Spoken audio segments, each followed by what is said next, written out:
यूं तो कोलकाता का इतिहास काफी बड़ा और रोचक तथ्यों से भरा हुआ है, लेकिन यहाँ के हावड़ा ब्रिज की बात किए बिना इस शहर की कहानी पूरी नहीं होती है। ये ब्रिज हुगली नदी पर बना हुआ है जो हावड़ा और कोलकाता को जोड़ता है।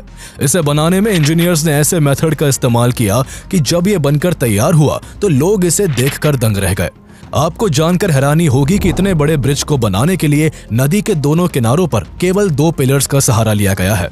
नदी में एक भी पिलर का इसको सपोर्ट नहीं है। साथ ही पूरे ब्रिज में एक भी नट बोल्ट का इस्तेमाल नहीं किया गया है। फिर भी करीब 8 दशकों से ये ब्रिज बिना किसी डैमेज के आज भी अपनी जगह पर जस का तस बना हुआ है। हर दिन इस ब्रिज पर से करीब 1 लाख गाड़ियां और 1.5 लाख से ज्यादा लोग गुजरते हैं, जिस वजह से ये दुनिया के सबसे बिजिएस्ट ब्रिजेस में से एक है। सेकेंड वर्ल्ड वॉर के दौरान 1942 से 1943 के बीच जापान ने कलकत्ता पर कई बार बमबारी की, जिसमें हावड़ा ब्रिज को भी निशाना बनाया गया था, लेकिन जापान की बमबारी से ये ब्रिज बच निकला। पर हैरान करने वाली बात यह है कि जो ब्रिज जापान की बॉम्बिंग से बच गया, उसे आज की डेट में पान और गुटखा खाने वाले लोगों ने बिगाड़ कर रख दिया है। आज की कहानी है world famous and one of the best engineering constructions Howrah bridge की, जिसका नाम तो सबने सुना है, लेकिन इसके करीब 150 साल पुराने इतिहास और इसके बनने की दिलचस्प कहानी के बारे में बहुत कम लोग ही जानते हैं। कोलकाता में एंट्री के लिए ब्रिटिश काल के इस आइकॉनिक ब्रिज से गुजरना भी एक अनुभव है। यह ब्रिज इंडिया की सबसे बड़ी रिवर ब्रिज और सबसे व्यस्त ब्रिजों में से एक ब्रिज है। जब ये ब्रिज पूरा हुआ तब ये देश का पहला और दुनिया का तीसरा ऐसा ब्रिज था। हावड़ा ब्रिज की सबसे बड़ी खासियत ये है कि ये ब्रिज जो है वो पूरी दुनिया से कोलकाता को जोड़ता है। 18th सेंचुरी के मिड तक अंग्रेजों ने लगभग पूरे भारत पर अपना कब्जा कर लिया था। अपने शासन को मजबूत करने और अपने व्यापार को बढ़ाने के लिए अंग्रेजों ने भारत के बड़े शहरों में कई डेवलपमेंट्स किए। बदलते वक्त के साथ जब ट्रांसपोर्टेशन के लिए रेलवे का इजाद हुआ तो एक्सपोर्ट को और फास्ट करने के लिए अंग्रेजों ने 1853 में महाराष्ट्र के बॉम्बे और 1854 में बंगाल के हावड़ा में रेलवे का निर्माण किया। उस समय बंगाल ब्रिटिश इंडिया का सबसे पावरफुल प्रोविंस और कलकत्ता ब्रिटिश इंडिया की राजधानी था। यहाँ से ही लगभग सभी ट्रेड को कंट्रोल किया जाता था। इसलिए अंग्रेजों ने बंगाल में रेलवे लाने के लिए 1853 में ही पटरियों को बिछाने का काम शुरू कर दिया था और इसी साल के जून महीने में हावड़ा में रेलवे स्टेशन भी बना लिया गया था। अंग्रेज सबसे पहले बंगाल में ही रेल की शुरुआत करना चाहते थे, लेकिन लंदन से रेल डिब्बे को लेकर आ रहा शिप बीच रास्ते में ही डूब गया और लोकोमोटिव इंजन गलती से भारत आने की बजाय ऑस्ट्रेलिया पहुंच गया। इससे इसे बनाने में 1 साल की देरी हो गई और हावड़ा स्टेशन 1854 में बनकर तैयार हो सका। हावड़ा में रेलवे स्टेशन बन जाने के बाद भी अंग्रेजों की ट्रेड्स को आसान बनाने की समस्या पूरी तरह सॉल्व नहीं हो सकी थी, क्योंकि अब भी उनके लिए हावड़ा और कलकत्ता के बीच बहने वाली हुगली नदी बाधा बन रही थी। हावड़ा में अंग्रेजों ने अपनी कई फैक्ट्रीज लगा रखी थी। ऐसे में उन्हें नदी के रास्ते जहाजों से सामान को एक जगह से दूसरी जगह भेजने में काफी दिक्कतों का सामना करना पड़ता था। बरसात के समय में जब हुगली नदी का वाटर लेवल बढ़ जाता था तो अंग्रेजों को अपना व्यापार कुछ दिनों के लिए मजबूरन बंद करना पड़ता था। अंग्रेजों को हावड़ा से कलकत्ता अपना माल ढोने के लिए हुगली नदी में कई जहाजों को चलाना पड़ता था, जो उनके लिए काफी कॉस्टली और समय की बर्बादी भी होता था। वहीं हुगली रिवर में फ्लड आने से कई बार उनका रॉ मटेरियल भी खराब हो जाता था। कई बार हुगली क्रॉस करने के दौरान उनका जहाज बीच नदी में पलट जाता। हुगली नदी ब्रिटिशर्स के साथ साथ आम लोगों के लिए भी परेशानी की वजह बनी हुई थी, जिन्हें हावड़ा और कलकत्ता आने जाने में भारी समस्या से जूझना पड़ता था। जब से हावड़ा स्टेशन बना था तब से प्रॉब्लम और भी उभर कर सामने आने लगी थी। लोकल से लेकर विदेशी लोगों तक सभी को कलकत्ता से हावड़ा पहुंचकर ट्रेन पकड़ने के लिए इस नदी को नाव के जरिए पार करना पड़ता। खराब मौसम में उनका ये सफर कभी बेहद मुश्किल तो कभी कभी रद्द भी हो जाता था। ब्रिटिशर्स इसका परमानेंट सॉल्यूशन चाहते थे, इसलिए उन्होंने हुगली नदी पर एक ब्रिज बनाने का सोचा। इसी प्लानिंग के लिए 1855 में एक कमेटी बनाई गई, जिसने कई ब्रिज कंस्ट्रक्शन प्लान्स भी बनाए, लेकिन किसी के ऊपर विचार नहीं किया गया। कुछ सालों तक इस काम की ओर अंग्रेजों की नजर नहीं गई, लेकिन 1862 में ब्रिटिश सरकार एक बार फिर से जागी और ईस्ट इंडियन रेलवे कंपनी के चीफ इंजीनियर जॉर्ज टर्नबुल को हुगली नदी पर पुल बनाने का काम सौंप दिया गया। उन्हें जल्द से जल्द इसकी डिटेल स्टडी कर रिपोर्ट देने को कहा गया। टर्नबुल इससे पहले हावड़ा रेलवे स्टेशन बनाने का काम कर चुके थे। गवर्नमेंट के ऑर्डर्स मिलते ही वो इसकी प्लानिंग में लग गए। कई महीनों के रिसर्च के बाद 19 मार्च 1862 को उन्होंने अपनी रिपोर्ट सरकार को सौंपी, लेकिन किसी कारण ब्रिज बनाने का काम एक बार फिर से शुरू नहीं किया जा सका। करीब 8 साल तक ब्रिज का काम यूं ही ठंडे बस्ते में पड़ा रहा। इसके बाद 1870 में कैलकाटा पोर्ट ट्रस्ट की स्थापना हुई और ब्रिटिश सरकार ने 1871 में हावड़ा ब्रिज एक्ट पास करके ब्रिज बनाने का काम ईस्ट इंडिया कंपनी के chief engineer Sir Bradford Leslie को सौंप दिया। वो यहाँ एक पॉन्टून ब्रिज बनाने का प्लान लेकर आए। इस प्लान के मुताबिक इस ब्रिज को कुछ इस तरह से डिजाइन किया जाना था कि जरूरत पड़ने पर इसे बीच से खोलकर 2 हिस्सों में अलग किया जा सके, ताकि नदी से गुजरने वाले बड़े जहाज इससे टकराए बिना आसानी से गुजर सके। पॉन्टून ब्रिज का प्लान सरकार को बहुत पसंद आया और तुरंत इसे पास कर दिया गया। दरअसल पॉन्टून ब्रिज पानी में तैरते पीपों के ऊपर बना एक ब्रिज होता है, जिसका इस्तेमाल अक्सर किसी इमरजेंसी के वक्त किया जाता है। चूंकि हुगली नदी काफी टाइडल है और जब भी यहाँ ज्वार भाटा आता है तो इसके पानी में काफी उतार चढ़ाव देखने को मिलता है। इस ब्रिज का ये फायदा होता है कि नदी का जल स्तर जब ऊपर नीचे होता है तो ये पॉन्टून ब्रिज उसके साथ ही खुद भी ऊपर नीचे होता रहता है। आदेश अनुसार पॉन्टून ब्रिज पर काम शुरू किया गया। इस ब्रिज को बनाने के लिए ब्रिज के पार्ट्स ब्रिटेन से बनकर आते, जिन्हें कलकत्ता में ही असेंबल किया जाता। इसे बनाने के दौरान 20 मार्च 1874 को कलकत्ता में भयंकर साइक्लोनिक स्टॉर्म आने के कारण इस ब्रिज को काफी नुकसान पहुंचा। इसके कुछ ही समय बाद एगेरिया स्टीमर इस ब्रिज से टकरा गया, जिस कारण इसके 3 पॉन्टून पानी में डूब गए और इस ब्रिज का करीब 200 फीट हिस्सा डैमेज हो गया। ऐसी तमाम चुनौतियों को पार कर 1874 में आखिरकार ये ब्रिज बनकर तैयार हो गया। इस ब्रिज को बनाने में लगभग 3 साल का वक्त लगा और करीब 22 लाख का खर्चा आया। यह पॉन्टून ब्रिज 1528 फीट लंबा और 62 फीट चौड़ा था।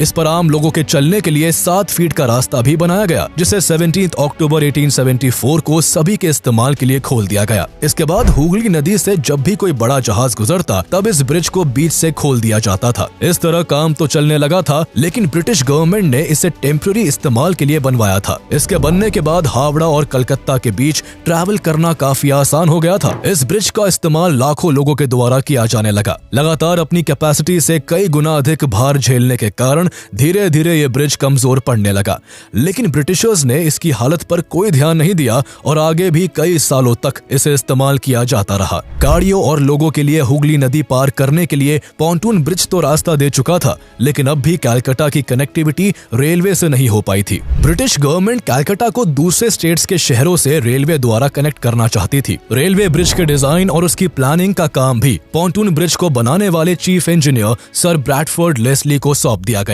लेस्ली ने इस काम में अलेक्जेंडर मेडोज रेंडल का साथ लिया और दोनों ने मिलकर डिजाइन तैयार करके इस ब्रिज के चीफ इंजीनियर आर्थर जॉन बैरी को सौंप दिया। 1882 में इस ब्रिज को बनाने का काम शुरू कर दिया गया और 1887 में यह बनकर तैयार हो गया। इस साल महारानी विक्टोरिया के शासन के 50 साल पूरे हो रहे थे और ब्रिटिश ऑफिसर्स इसे गोल्डन जुबली ईयर के रूप में सेलिब्रेट करना चाहते थे। इसी वजह से इस ब्रिज का नाम जुबली ब्रिज रख दिया गया। रेलवे ब्रिज बन जाने के बाद भी पॉन्टून ब्रिज का लोड कम नहीं हो सका था और 20th सेंचुरी की शुरुआत तक इस ब्रिज पर बैलगाड़ियों का लंबा जाम लगने लगा था। उस वक्त ब्रिटिश इंडिया की कैपिटल सिटी होने के साथ साथ कलकत्ता इकोनॉमिक सेंटर भी बना हुआ था, जिस वजह से यहाँ लोगों की भीड़ बढ़ चुकी थी। इस बढ़ती भीड़ से पॉन्टून ब्रिज बुरी तरह इम्पैक्ट हो रहा था। सामान से लदी कई बैलगाड़ियां रोज इस ब्रिज पर घंटों खड़ी रहती थी। इतना भार उठा पाना इस ब्रिज के लिए इम्पॉसिबल हो चुका था। 1905 में एक्सीडेंट के खतरे को देखते हुए ब्रिटिश गवर्नमेंट ने इसका टेक्निकल इंस्पेक्शन करवाया, जिसमें ब्रिज की बेहद खराब स्थिति का पता चला। ब्रिज की ऐसी कंडीशन को देखते हुए जल्द ही एक नए ब्रिज के कंस्ट्रक्शन पर सरकार को ध्यान देने के लिए कहा गया। इसके बाद ब्रिटिश गवर्नमेंट तुरंत हरकत में आ गई और नए ब्रिज के कंस्ट्रक्शन के लिए उसकी प्लानिंग और डिजाइन तैयार करने में जुट गई। अगले ही साल 1906 में पोर्ट कमीशन ने ईस्ट इंडियन रेलवे के चीफ इंजीनियर R.S. हायट और कलकत्ता कॉर्पोरेशन के चीफ इंजीनियर W.B. मैकेब की अध्यक्षता में एक कमेटी बनाई। उन्हें हुगली नदी पर एक नए ब्रिज के प्लान्स को रिव्यू कर उन पर डिटेल रिपोर्ट देने को कहा गया। दोनों ने कुछ महीनों में इस पर रिपोर्ट तैयार कर ब्रिटिश गवर्नमेंट को सौंप दी। कमेटी ने अपने रिपोर्ट में 6 तरीके के ब्रिज बनाने के सुझाव पोर्ट कमीशन को भेजे थे, जिसमें टनल ब्रिज से लेकर फ्लोटिंग ब्रिज का सुझाव भी शामिल था। सभी 6 सुझावों पर गहन विचार किया गया। ब्रिज के कंस्ट्रक्शन, फाइनेंशियल एस्पेक्ट और ट्रैफिक पोटेंशियल को देखते हुए यहाँ फ्लोटिंग ब्रिज बनाने का निर्णय लिया गया। इसके बाद पोर्ट कमीशन ने इस नए फ्लोटिंग ब्रिज के डिजाइन एंड कंस्ट्रक्शन के लिए टेंडर निकाला, जिसमें 23 कंपनीज को शॉर्टलिस्ट किया गया। इन कंपनीज को ब्रिज की डिजाइन बनाकर कमेटी को सौंपना था और सबसे बेस्ट डिजाइन बनाने वाली कंपनी को 3000 पाउंड का इनाम मिलना था। इन सभी कंपनीज ने अपनी डिजाइन्स को सबमिट किया, जिसमें से कमिटी को एक जर्मन कंपनी की डिजाइन पसंद आई, लेकिन उसे भी लोकेशन के हिसाब से अप टू मार्क ना मानते हुए ड्रॉप कर दिया गया। जहां नए ब्रिज पर प्लानिंग चल रही थी, तो वही बंगाल उस समय एक बड़ी राजनीतिक उथल पुथल से गुजर रहा था। लॉर्ड कर्जन के बंगाल पार्टीशन के फैसले के बाद हो रहे आंदोलनों के कारण नए ब्रिज के कंस्ट्रक्शन का काम शुरू नहीं हो सका। कई सालों तक ब्रिज का काम इसी तरह अटका रहा और साल 1911 आ गया। इस साल अंग्रेजों ने कलकत्ता की जगह दिल्ली को भारत की राजधानी बनाने का निर्णय लिया। राजधानी चेंज होने के कारण एक बार फिर पुल के कंस्ट्रक्शन का काम शुरू नहीं हो सका। पुल के काम में अड़ंगा डालने की रही सही कसर को फर्स्ट वर्ल्ड वॉर ने पूरा कर दिया, जिसके चलते 1914 से लेकर 1918 तक British government first world war में उलझी रही, जिस कारण अंग्रेजों का ध्यान उस ओर नहीं जा सका। इस दौरान 1917 में पुराने ब्रिज की ही मरम्मत करके काम चला लिया गया, लेकिन पुल की कंडीशन ऐसी नहीं थी कि ज्यादा वक्त तक उसे इस्तेमाल में लिया जा सके। इसलिए नए ब्रिज के निर्माण के लिए 1921 में बंगाल के एक फेमस इंडस्ट्रियलिस्ट और आर्किटेक्ट RN मुखर्जी के नेतृत्व में मुखर्जी कमेटी बनाई गई। मुखर्जी उस समय मार्टिन कंपनी लिमिटेड नाम की एक कंपनी चलाते थे, जिसके द्वारा इससे पहले कलकत्ता के विक्टोरिया मेमोरियल और बेलूर मठ का निर्माण किया जा चुका था। अंग्रेजों को RN मुखर्जी के काम पर पूरा भरोसा था और उन्होंने इस पर खरा उतरते हुए एक साल के भीतर ही 1922 में न्यू हावड़ा ब्रिज कमीशन के सामने अपनी रिपोर्ट सौंप दी, जिसमें कैंटिलीवर ब्रिज बनाने का सुझाव दिया गया था। 1926 आते आते इसमें काफी प्रोग्रेस देखी गई और इस दौरान सरकार ने न्यू हावड़ा ब्रिज एक्ट भी पास कर दिया। बाद में एक consultant firm Rendel, Palmer and Tritton को भी एक ऑल्टरनेटिव आइडिया पर काम करने को कहा गया। इस फर्म ने 1929 में पोर्ट ट्रस्ट को अपनी रिपोर्ट सौंपी, जिसमें उन्होंने कैंटिलीवर और फ्लोटिंग ब्रिज बनाने का एक ऑल्टरनेटिव आइडिया सुझाया। इसके बाद 1930 में गुड कमेटी बनाई गई और उन्हें इस नए ब्रिज को बनाने का काम सौंपा गया। 1930 में ही गुड कमेटी ने अपनी रिपोर्ट पोर्ट कमीशन को सौंप दी, जिसमें उन्होंने रेंडल, पाल्मर एंड ट्राइटन के प्रपोजल को लेकर आगे बढ़ने और suspension type balanced cantilever bridge बनाने का कहा। इसके बाद इस फर्म ने नए ब्रिज की डिजाइन तैयार कर कमेटी को सौंप दी। इस कमेटी ने नए ब्रिज को बनाने के लिए टेंडर निकाले। टेंडर में सबसे कम बोली एक जर्मन कंपनी ने लगाई, लेकिन जब तक बात आगे बढ़ती तब तक 1935 आ गया था। उस समय तक जर्मनी और ब्रिटेन के बीच रिश्ते बेहद खराब होने लगे थे, जिस कारण इस कंपनी को कॉन्ट्रैक्ट नहीं दिया गया। टेंडर में लगाई गई बोली के आधार पर इसे बनाने का काम एक British company Cleveland bridge and engineering company Limited को सौंप दिया गया। 1935 में ही सरकार ने इस नए ब्रिज के कंस्ट्रक्शन के लिए न्यू हावड़ा ब्रिज एक्ट को अमेंड किया, जिसके बाद 1936 में Cleveland bridge and engineering company limited ने न्यू हावड़ा ब्रिज का कंस्ट्रक्शन शुरू कर दिया। साथ ही पोर्ट कमीशन ने इसके फैब्रिकेशन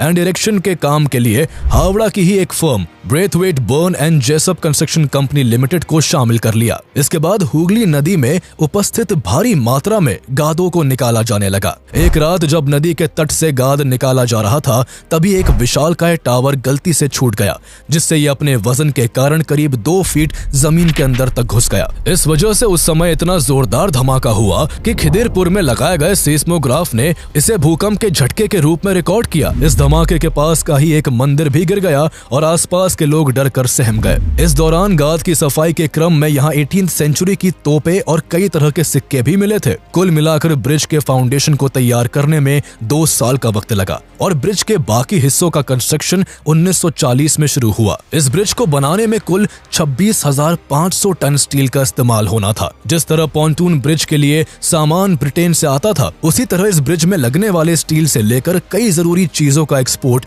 ब्रिटेन से ही होना था। लेकिन सेकेंड वर्ल्ड वॉर में उलझे होने के कारण ब्रिटेन केवल 3,000 टन स्टील की सप्लाई ही कर पाया। ऐसे में इस ब्रिज के काम को जारी रखते हुए करीब 23,500 टन स्टील की सप्लाई टाटा स्टील ने की थी। 4 सालों तक लगातार दिन रात काम करने के बाद आखिरकार 1942 में ये ब्रिज बनकर तैयार हुआ। इसे बनाने में तब 2.5 करोड़ रुपए का खर्चा आया था। उस समय ये ब्रिज दुनिया का तीसरा सबसे लंबा कैंटिलीवर ब्रिज था। इस ब्रिज की लंबाई 2313 फीट, ऊंचाई करीब 269 फीट और पुल की सेंट्रल डेक यानी इसके ऊपर की सड़क की चौड़ाई करीब 71 फीट है। इसके अलावा सड़क के दोनों तरफ लोगों के चलने के लिए 15-15 फीट के 2 फुटपाथ को बनाया गया है और इसका सेंट्रल स्पैन 1500 फीट के करीब है। इस ब्रिज की डेक को मेन ट्रस से 39 पेयर्स के हैंगर्स के सहारे लटकाया गया है। इस ब्रिज को जो सबसे ज्यादा खास बनाती है तो वो है इसकी कारीगरी। इसमें स्टील की प्लेटों को जोड़ने के लिए एक भी नट बोल्ट का इस्तेमाल नहीं किया गया है। पूरे ब्रिज को केवल धातु की बनी कीलों और वेल्डिंग के सहारे जोड़ा गया है। आपको जानकर हैरानी होगी कि ये पूरा का पूरा ब्रिज नदी के दोनों किनारों पर केवल 280 फीट ऊंचे 2 पिलर्स के सहारे ही खड़ा है। इसके दोनों पिलर्स के बीच की दूरी 1500 फीट के आसपास की है। दोनों पिलर्स के अलावा इस ब्रिज को सपोर्ट करने के लिए बीच में कुछ भी नहीं लगाया गया है। फिर भी बनने के बाद से आज तक ये ब्रिज जस का तस बना हुआ है। अपनी इसी खास बनावट के कारण ये ब्रिज लाखों लोगों को अपनी ओर आकर्षित करता है। लोग इस बात से हैरान होते हैं कि इतना विशालकाय ब्रिज इतने मिनिमम सपोर्ट पर इतने सालों से कैसे टिका हुआ है। दरअसल ब्रिज के निर्माण के वक्त ही सरकार ने कंस्ट्रक्शन कंपनी को सख्त निर्देश दिए थे कि इस ब्रिज को बनाने के लिए नदी में कम से कम पिलर्स का इस्तेमाल किया जाए, ताकि नदी से गुजरते बड़े जहाज पिलर से टकरा ना जाए। उस समय हुगली नदी के सहारे ही अंग्रेजों का सारा माल सप्लाई किया जाता था और ज्यादा पिलर्स के इस्तेमाल से शिप का इन पिलर से टकराने का डर था। हावड़ा ब्रिज कोलकाता को हावड़ा रेलवे स्टेशन से भी जोड़ता है, इसलिए बाद में इसे गेटवे टू कोलकाता के नाम से भी जाना जाने लगा। ये ब्रिज न केवल सरकार के लिए एक बहुत बड़ी कामयाबी था, बल्कि कलकत्ता और हावड़ा के लोगों के लिए भी बहुत बड़ी उपलब्धि था। लेकिन उस वक्त इस शानदार ब्रिज को बिना किसी इनॉग्रेशन के ही चालू कर दिया गया था। दरअसल उस समय सेकेंड वर्ल्ड वॉर चल रहा था और ब्रिटेन को डर था कि जापानीज एयरफोर्स कहीं कलकत्ता पर अटैक ना कर दे, इसलिए ब्रिटिश गवर्नमेंट ने चुपचाप बिना किसी इनॉग्रेशन के ही इस ब्रिज को पब्लिक के लिए खोल दिया था। 20 दिसंबर 1942 की रात ब्रिटिश गवर्नमेंट का ये शक यकीन में बदल गया, जब अचानक से शहर के ऊपर जापानी लड़ाकू विमान मंडराने लगे और देखते ही देखते जापानीज एयरफोर्स के विमानों ने इस ब्रिज के आसपास बमबारी शुरू कर दी। इस बॉम्बिंग में इसके आसपास के क्षेत्रों में काफी नुकसान हुआ। दरअसल उस समय चाइना और जापान के बीच युद्ध छिड़ा हुआ था। वहीं ब्रिटेन और अमेरिका चाइना को सपोर्ट करते हुए युद्ध का सामान सप्लाई कर रहे थे, ताकि वो एशिया में सुपर पावर के रूप में उभरते जापान को काउंटर कर सके। चाइना को वेपन सप्लाई के लिए उस समय एक ही रास्ता था जो भारत से होकर जाता था। जापान की नजर अमेरिका और ब्रिटेन की इसी सप्लाई चेन को तोड़ने पर थी। उस समय हावड़ा ब्रिज के ठीक बगल में ही एक फेमस पोर्ट हुआ करता था। जापानीज एयरफोर्स हावड़ा ब्रिज के साथ साथ इस पोर्ट को भी तबाह करना चाहती थी, लेकिन जापानीज एयरफोर्स ने काउंटर अटैक के डर से हमला रात के वक्त किया। रात के अंधेरे में जापानीज एयरफोर्स का निशाना चूक गया और बम हावड़ा ब्रिज की जगह एक होटल पर जा गिरा, जिससे आसपास के क्षेत्रों में तो काफी हानि हुई, लेकिन किस्मत से हावड़ा ब्रिज को कोई नुकसान नहीं पहुंचा। सेकेंड वर्ल्ड वॉर खत्म होने के करीब 2 साल बाद 1947 में भारत अंग्रेजों से आजाद हो गया और हावड़ा ब्रिज का मालिकाना हक भारत के पास आ गया। आजादी के बाद इस ब्रिज का इस्तेमाल काफी बढ़ गया था। उस समय कलकत्ता और हावड़ा को कनेक्ट करने के लिए ये एकमात्र ब्रिज हुआ करता था। 1993 से पहले तक इस ब्रिज पर ट्रैम भी चला करती थी, लेकिन अन्य गाड़ियों से पड़ने वाले बेतहाशा लोड के कारण 1993 में इसे बंद कर दिया गया। अपने यूनिक स्ट्रक्चर और इम्पोर्टेंस के चलते ये ब्रिज इतना पॉपुलर हुआ कि देश और विदेश के कई फिल्म डायरेक्टर्स ने इस ब्रिज को अपनी फिल्मों में दिखाया। 1965 में इस हावड़ा ब्रिज का नाम महान पोएट रविंद्रनाथ टैगोर के ऑनर में उनके नाम पर रविंद्र सेतु कर दिया गया, लेकिन आज भी लोगों की जुबान से इसका पुराना नाम नहीं उतर पाया है और लोग इसे हावड़ा ब्रिज के नाम से ही जानते हैं। 1970 के दशक तक बंगाल की बढ़ती आबादी और कमर्शियल एक्टिविटीज में आई तेजी के बाद इस ब्रिज पर दबाव काफी बढ़ गया था। इसके बाद हुगली नदी के ऊपर एक नए ब्रिज की जरूरत महसूस की जाने लगी। 20 मई 1972 को प्राइम मिनिस्टर इंदिरा गांधी ने हुगली नदी पर एक और ब्रिज की फाउंडेशन रखी। हालांकि 1979 में जाकर इसका कंस्ट्रक्शन शुरू हुआ और ये ब्रिज 1992 में पूरी तरह से बनकर तैयार हो सका। इस ब्रिज का नाम बंगाल के great social reformer Ishwar Chandra Vidyasagar के नाम पर विद्यासागर सेतु रखा गया, जिसे सेकंड हुगली ब्रिज के नाम से भी जाना जाता है। भले ही विद्यासागर सेतु बन जाने से हावड़ा ब्रिज पर पड़ने वाले लोड में कमी आई थी, लेकिन लगातार कई दशकों के इस्तेमाल के बाद अब हावड़ा ब्रिज डैमेज होने लगा है। इसके पिलर्स और बॉडी पर जगह जगह जंग लग चुकी है। लंबे समय तक इसे इस्तेमाल में रखने के लिए वेस्ट बंगाल गवर्नमेंट इसके मेंटेनेंस पर खासा ध्यान दे रही है। हावड़ा ब्रिज के रखरखाव और सिक्योरिटी का जिम्मा कोलकाता पोर्ट ट्रस्ट के हाथों में है, लेकिन कई कोशिशों के बावजूद इस ब्रिज को नुकसान पहुंचने से नहीं बचाया जा सका। ऐसा ही एक उदाहरण साल 2005 में देखने को मिला, जब 24 जून 2005 को एक cargo ship MV money Hooghly नदी से गुजरने के दौरान हावड़ा ब्रिज से टकरा गई। इस टकराव से ब्रिज के 40 क्रॉस ग्रिडर्स टूट गए और इसके 2 ट्रॉली गाइड भी टेढ़े हो गए थे। बाद में इसे रिपेयर करवाने में करीब 8 टन स्टील की जरूरत पड़ी और कोलकाता पोर्ट ट्रस्ट को इस पर 50 लाख खर्च करने पड़े थे। रिपेयरिंग के बाद ब्रिज का यह हिस्सा तो ठीक हो गया था, लेकिन एक चीज थी जो इस ब्रिज को धीरे धीरे खोखला करती जा रही थी। ब्रिज के पायों समेत कई हिस्सों में बुरी तरह जंग लगने लगी थी, जो लगातार बढ़ते ही चले जा रही थी। कोलकाता पोर्ट ट्रस्ट ने जब जंग लगने के कारणों और उसके नुकसान का पता करने के लिए साल 2011 में इस ब्रिज का इंस्पेक्शन किया तो बहुत ही हैरान करने वाली बात सामने आई। इंस्पेक्शन रिपोर्ट से पता चला कि इसके खंभों में जंग लगने के कारण इसकी मोटाई लगभग आधी हो चुकी है और पुल में लगे हैंगर की मोटाई 6 मिलीमीटर से घटकर केवल 3 मिलीमीटर रह गई है। इतने बड़े नुकसान के पीछे पान मसाले और गुटखे की पीक सबसे बड़ा कारण थी। पान और गुटखा खाने वाले लोग ब्रिज से गुजरते हुए वही थूकते हुए निकल जाते हैं, जिस कारण पान में पाए जाने वाले केमिकल से स्टील के साथ रिएक्शन होता है और ब्रिज में जंग लग जाता है। सेंट्रल फोरेंसिक साइंस लैब के डायरेक्टर चंद्रनाथ भट्टाचार्य का कहना है कि थूक के साथ मिलकर पान और चूना में मौजूद चीजें स्टील पर एसिड के जैसा असर करती है और इसे काफी तेजी के साथ कमजोर कर देती है। पोर्ट ट्रस्ट को इसे जंग से बचाने के लिए पिलर्स के किनारे पर फाइबर ग्लास लगाना पड़ा। पान और गुटखे के अलावा एटमॉस्फेरिक कंडीशंस और बायोलॉजिकल वेस्ट ने भी इस ब्रिज को नुकसान पहुंचाया है। इसके अलावा इस ब्रिज में सालों से लाखों पक्षी अपना घर बनाकर रहते आए हैं और इस दौरान वो रोज इस ब्रिज के जॉइंट और बॉडी पर एक्सक्रीटा करते हैं, जिससे धीरे धीरे इसके एक्सक्रीटा में पाए जाने वाले केमिकल से ब्रिज कमजोर होता जा रहा है। पक्षियों के एक्सक्रीटा से होने वाले डैमेज से बचाने के लिए कोलकाता पोर्ट ट्रस्ट इस ब्रिज को रेगुलर बेसिस पर साफ करवाता है। इसके अलावा समय समय पर इस पुल पर पेंट और प्राइमर का काम किया जाता है ताकि ये ब्रिज ज्यादा लंबे समय तक बना रह सके। कोलकाता की पहचान बना हुआ ये हावड़ा ब्रिज आज 80 से ज्यादा सालों बाद भी लोगों के काम आ रहा है। अगर सब कुछ सही रहा तो ये ब्रिज कई और दशकों तक यूं ही कोलकाता और हावड़ा की शान बना रहेगा।